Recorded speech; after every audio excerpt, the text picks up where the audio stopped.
Okay, good. So this one's for the median nerve. What you're going to do is you're going to stand nice and tall. So you're going to just try and lengthen up through the spine as much as possible. Locked arm nice and straight. Spread the fingers out as much as you can. Bring them forward as much as you can. Trying to keep all your knuckles as flat as you can. Okay. From there, you're then going to turn it all the way around, keeping the elbow nice and locked. Rock back and depress the scapula. Abduct a little bit, and you should already feel it coming up here. So just about 45 degrees. Then you're going to tilt the head away. And what you're going to do then is do 10 circles in one direction and 10 circles in the other direction. Always trying to still spread those fingers. And then what you're going to do as well, a little bit for the vagus nerve, is you're going to rock the arm forward and back, keeping the scapula depressed the whole time. So it'll take the stretch off here and it'll increase the stretch. So you're just gliding the shoulder blade, so it's depressed, but you're gliding it around as well. So protracting and retracting the scapula. Do that there, one. Okay, ulnar nerve. So nice and tall. Think of lengthening up from about C5. So you're trying to just be nice and tall. Again, elbow lock forward, fingers nice and spread.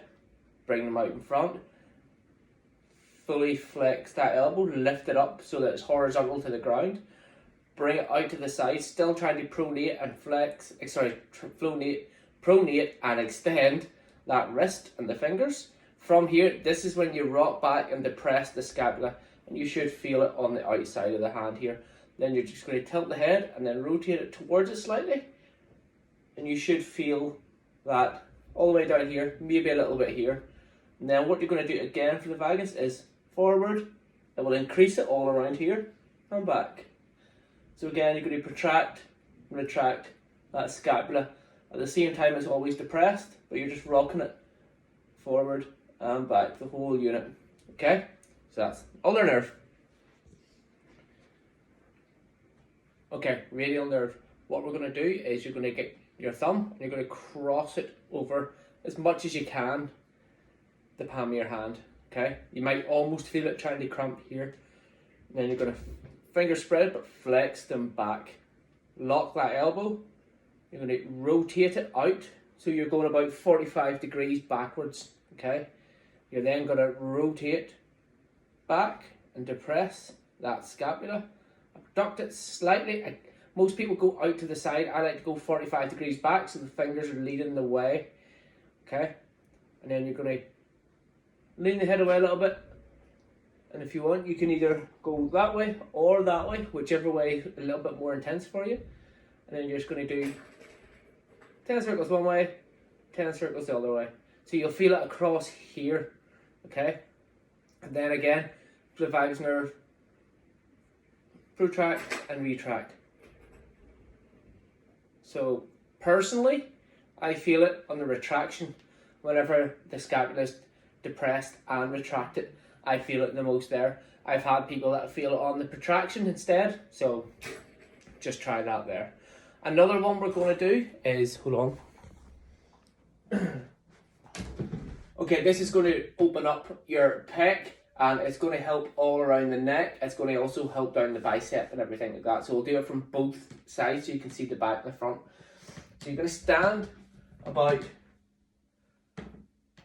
a pinky to a thumb's width from the wall, okay, to your shoulder. So it just gives you a bit of room. Now, first of all, you're going to go nice locked elbow. You're going to bring the thumb up first, rotate the shoulder until you get to 45 degrees, touch the wall.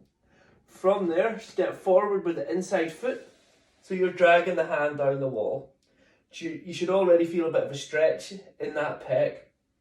This hand is going to reach around and grab your lat, and what you're then going to do is pull that lat, pull it right around, so you really feel that stretch in the pec and in the bicep. And at the same time, once you pull that around, you're going to lean a little bit more, so bend into that front leg. From there, extend and relax the fingers. Okay, so the scapula at the same time is retracted, and you're trying to depress it. You won't get very far, but that's just the thought that you've got. Okay, so from the other side, from the back, I don't know if you'll see much just with the angle of that. So again, pinky to thumb distance. Going to reach up 45 degrees, step forward with the inside leg, reach around and grab that lat and yank it all the way around. Lean forward into that knee and then up and down, up and down. 10 times or so. So that'll be a really nice one for opening up all of here, relaxing here, and all the way down here as well. Okay, there's actually 2 stretches I like to do for the forearms, but they help loosen off the biceps as well. Now, we do this a lot in hand balancing, okay? So, first one, thumb pointing towards you, okay? Lock that arm, then clamp the hand. What you want to do then is walk towards the pinky. So keep that hand flat and come all the way around as far as you can go, okay? And then what you can do is lean forward over the fingers, okay? Do you want to keep that clamped down because initially your hand will want to come off until you're getting quite sort of used to it, but you should feel it all the way around, spiraling up the forearm here. So this is the nicest one of these 2. So just stand there and you can rock backwards and forwards. And another good thing to do if you do have nerve problems is try and camber the fingers. So squeeze the little finger, the ring finger, then the middle finger, then the index finger, then the thumb into the ground like a wave. So you're doing that. And that just helps everything move and glide over each other. So you come back, and then you're going to go and put the fingers towards you. And again, clamp that hand down, make sure that's nice and locked. And what you're then going to do is move towards the thumb. So this is the more intense one, and this should hit where you were saying you have the tightness. So this should get it. And what you want to do then is sit about 45 degrees, so in between the thumb and where the fingers point, you want to go back there. So it's not directly where the thumb's pointing or where the fingers, you're going 45 degrees back. And that feels lovely. And again, you can do the cambering of the fingers, and that will really help work all in there. So that's those 2. So breathing wise, diaphragm, what we would do is, I don't know if you've tried these ones before, so what we like to do is hands up above your head. If they're off the floor, bring it out so you're in a Y shape or whatever shape. Just so that the shoulders actually fully relax down, okay? What you're then going to do is you're going to breathe really deeply into the stomach and the chest. You're going to fill both. And then what you're also going to do then is, totally forgot an important part. Before you do it, you're going to lift your hands above your head, then you're going to posteriorly tilt your pelvis, okay? So you're going to tuck that under, because diaphragm attaches into the lumbar spine, so you're already putting on a bit of a pre-stretch. Don't forget that part like I just did. So you're there, really deep in, and then you're going to open your throat like you're trying to fog up a window to draw the heart on it. When you think you're done, you're not.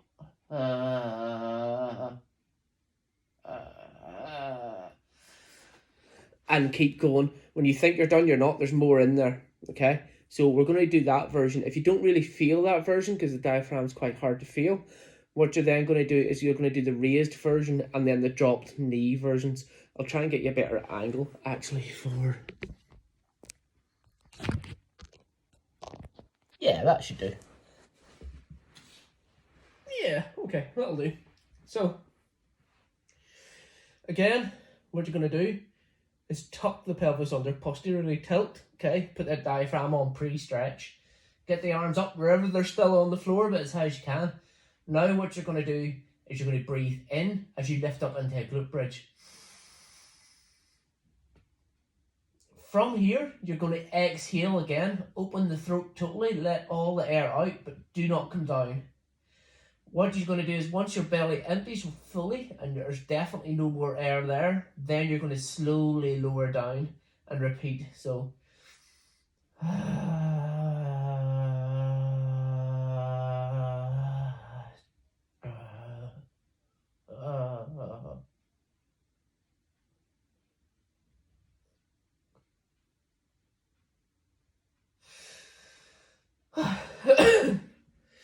So that one's quite a good one. Also, we're going to then, once you lower down, the next step is to drop the knees to the opposite side to your railing injury. So you said it was the right hand side, so you're going to drop your knees to the left and try and get a bit of a stretch there with a fully empty diaphragm, fully on stretch. Try to unstick it, because I've got a suspicion it's gotten a bit stuck over time. So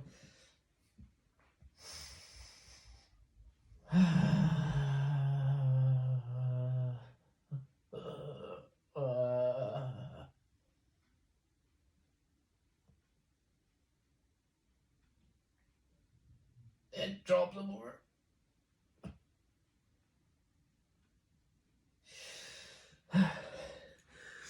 Make sure you do that while still keeping the pelvis posteriorly tucked.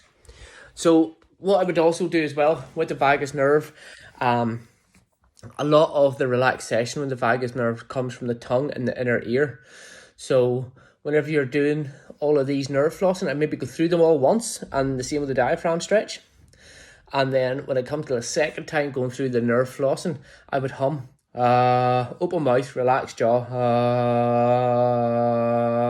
hum, because what happens is that tone helps actually relax the vagus nerve, which is really good. So like singing and all is really known for helping relax all of this, and it just helps like not trigger the parasympathetic nervous system, but it helps sort of let the brain know that it's not, doesn't have to hold that tension there, because especially opening the throat and having that kind of open relaxed jaw sound, almost like you're practicing for a singing competition. The next step on from that is to put your tongue in the well of your throat. So think of pushing your tongue down. So you're going, trying to make a toad throat, if that makes sense. What happens is that there then tells your brain that you're relatively safe, and it allows saliva to be produced. So it helps take you into the sort of rest and digest parasympathetic sort of state. And that then in turn, because whenever you go into that state, everything sort of chills out and relaxes off a little bit more. So that's just two other things to do while doing the nerve flossing, and that'll help with all around here. Okay?